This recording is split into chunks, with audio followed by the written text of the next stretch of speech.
We have up next a unique perspective, and I hope everyone is listening.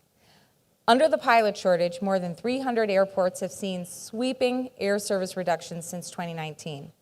41 airports have lost more than half their flights, and 127 airports have lost more than a quarter of their flights. Many have been vocal about it. Chris Kershner is one of them. He is president and CEO of the Dayton Area Chamber of Commerce, an organization that is rated in the top 1% of chambers nationally.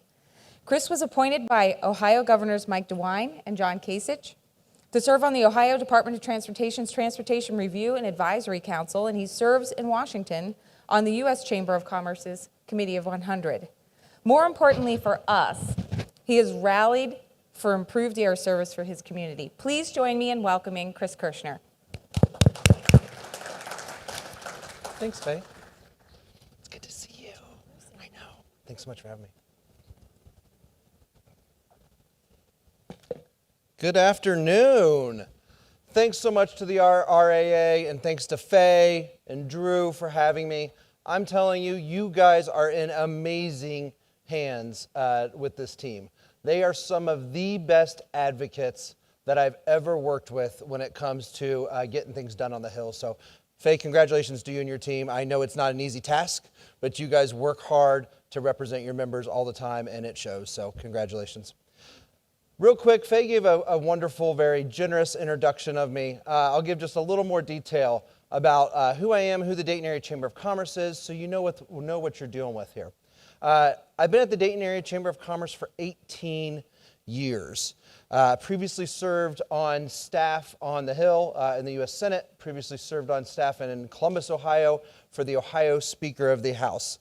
Now, one of my main roles is leading infrastructure, leading aviation, and leading transportation advocacy for our business community. This matters for our business community. It matters for folks that aren't on the coast. What happens here and what we can do here to change policies impacts the everyday lives of the business owners and the families that I work with. Now, the Dayton Area Chamber of Commerce. We have 2,200 businesses that are members that have over 200,000 employees in West Central Ohio. That's where we're located, just to orientate you. You might have heard of Dayton recently. Well, there's a lot of great reasons you should have heard of Dayton, but a couple things in the news recently. Just last week, Joby Aviation announced that for the first time since the Wright brothers manufactured aircraft. That's right, the Wright brothers not only did they invent flight in Dayton, they had an aircraft manufacturing facility in Dayton. For the first time since then, Joby Aviation will be manufacturing aircraft in Dayton, Ohio, with a $500 million investment and 2,000 jobs to create air taxis for over 500 air taxis a year. Really an amazing announcement that's showing the evolution of air travel. Last year, about 11 months ago, you probably heard of an investment from Honda and LG, a joint venture to create electric vehicle batteries. $4.5 billion investment in the Dayton area to create electric vehicle batteries. I say that to you because I want to make sure you know what we've been working on and what decisions being made in Washington, D.C. are impacting back in Dayton. At the Dayton Area Chamber of Commerce, we lead route service development, air service development, marketing for the Dayton International Airport. It drives economic development for us. It drives our business community, and it's important that we are working directly with our airport to improve air service. Companies look for geographic areas that have two things: the talent to support their economic growth and the infrastructure to support where they need to travel. And when you have an airport like Dayton, that's not one of the major metro areas, but certainly is significant, it can be an economic tool, an economic asset that will drive business growth in your community.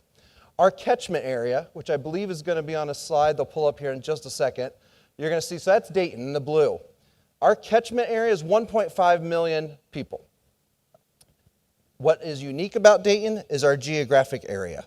So not only are we right there in West Central Ohio, but we have a few things there that are also helping drive who we are. Wright-Patterson Air Force Base, the largest single-site employer in the state of Ohio, with 35,000 employees and a $14 billion economic impact, and over 100,000 transient travelers that go through the Dayton airport, is in Dayton, Ohio. PSA Airlines, a wholly owned subsidiary of American Airlines, and their president, Dean Flannery, who many of you know, headquartered in Dayton, Ohio. We also have 4 major metros that we not only are trying to pull from, but we're also competing with. You have Dayton, you have Indianapolis, you have Columbus, and you have CVG. All right there in that catchment area. And as you know, in the airline industry, it also is considered leakage area as well, because you fight both of those battles. And they are all there and part of what makes our community unique. But if we have less flights, that means less business service and less growth. Since October of 2019, Dayton Airport has seen a reduction of 38% in flights. That's not acceptable for a community like ours. We're already small enough, and we have to fight, and we have to yell a little bit louder than others do. And when you lose 38%, it hurts. 76% of airports nationally realized a loss of service during the same time. And 127 of those airports realized a loss of service greater than 25%. So as communities like Dayton are doing everything we can to rebound, we need to have all systems firing at once so that we can be successful. We work closely with our economic development partners to incentivize new airlines. We work closely with our existing airlines like PSA to help them with their maintenance and their hangars and their position in the community. But we still have a demand for more. Destinations like Boston, Los Angeles, Las Vegas, Houston, Minneapolis, all high priorities for our business community, and we're continually out there working with airlines to help drive destinations help drive service to those destinations. But what's impacting us more than anything is the pilot shortage on airports like Dayton. I'm here today because I'm the voice of the little guy. I'm the voice of the regional airports that don't have all the money to hire big lobbying firms in DC, that don't have the regional status that major metros have, and the leverage of thousands of flights on an annual basis to get the attention of folks. We're smaller, we have to yell a little bit louder, and we have to fight a little bit harder, but we're not afraid to do it because what happens in communities like Dayton impacts the entire country. Airports like Dayton are being adversely impacted by the pilot shortage. Airports like Dayton have always lost pilots to bigger cities and to bigger planes. That's a competition factor we know. We know that what size we are and where we're going to be going forward, and we know how to deal with that competition. What we don't know how to deal with, or what makes this even harder, is when there's federal legislation standing in the way of us rebounding from COVID. We don't have the same number of flights as major metros, and that also creates an unequal price competition.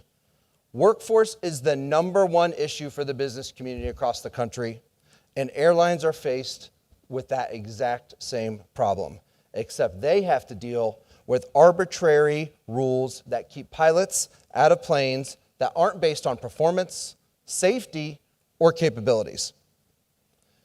The minimum retirement age. We've all talked about this. You guys know about this, but I want you to know how important it is to getting this changed for communities like Dayton.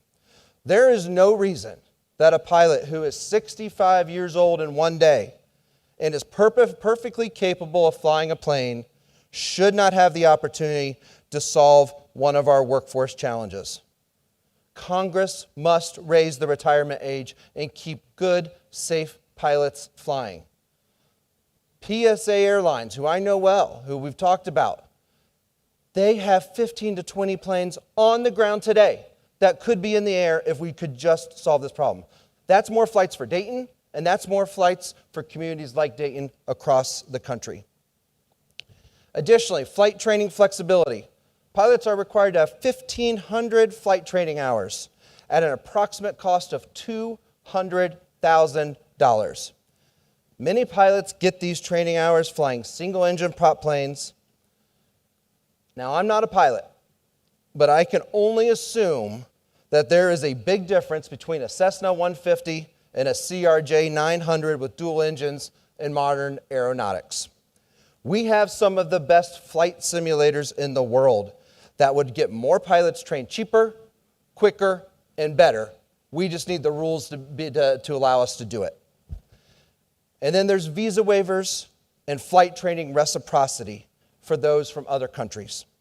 We need the appropriate pathways to recognize the service and training for foreign pilots. It is essential that we remove these barriers so that communities like Dayton can rebound, can recover, and continue to grow amidst all these barriers. Congressional action we need has the solutions to address one of the most impacted industries in the country. Airports like Dayton will continue to struggle until these rules are changed. And guess what? Communities in the heartland don't want these types of good business solutions that affect our quality of life and economic growth to get backburnered by political divisiveness and jockeying. The federal government is facing a potential shutdown in the next 5 days because Congress's appropriation bills are stalled. We need Congress to solve those funding issues so they can get back to business of getting more flights in the air for communities like Dayton, Ohio. More pilots and more flights help everyone, Republicans and Democrats. This isn't a political issue, it's a community issue, and communities like Dayton are feeling the pain. There are real changes that will impact the pilot shortage, and Congress has a duty to act on them now and represent the communities that elected them to their seats. Thank you, Faye. Thank you, RAA, for having me. I don't know if we're doing questions or not. Happy to open up the floor for any questions you may have. Thank you.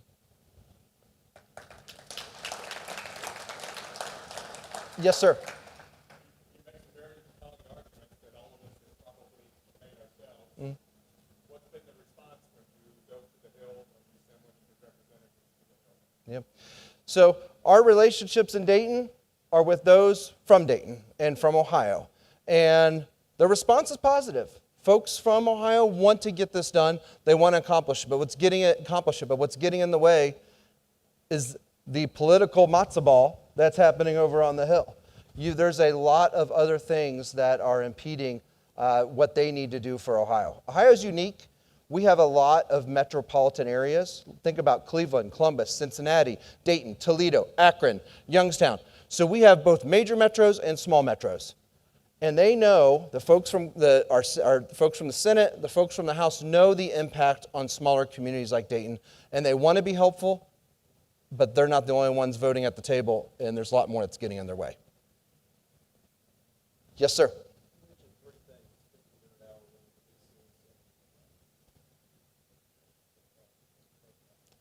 Retirement age?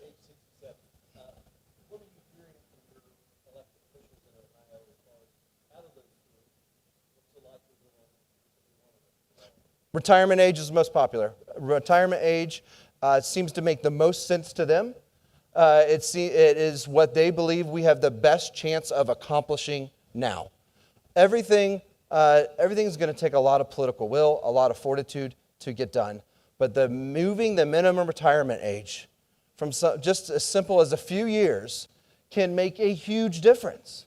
It can make a huge difference. And our electeds realize that, they see it, and they want to be helpful. We just need the rest of Congress to be helpful too. I'm looking at Faye with a side eye in case she's hooking me. All right. Thank you for having me. Really appreciate it. Enjoy your conference.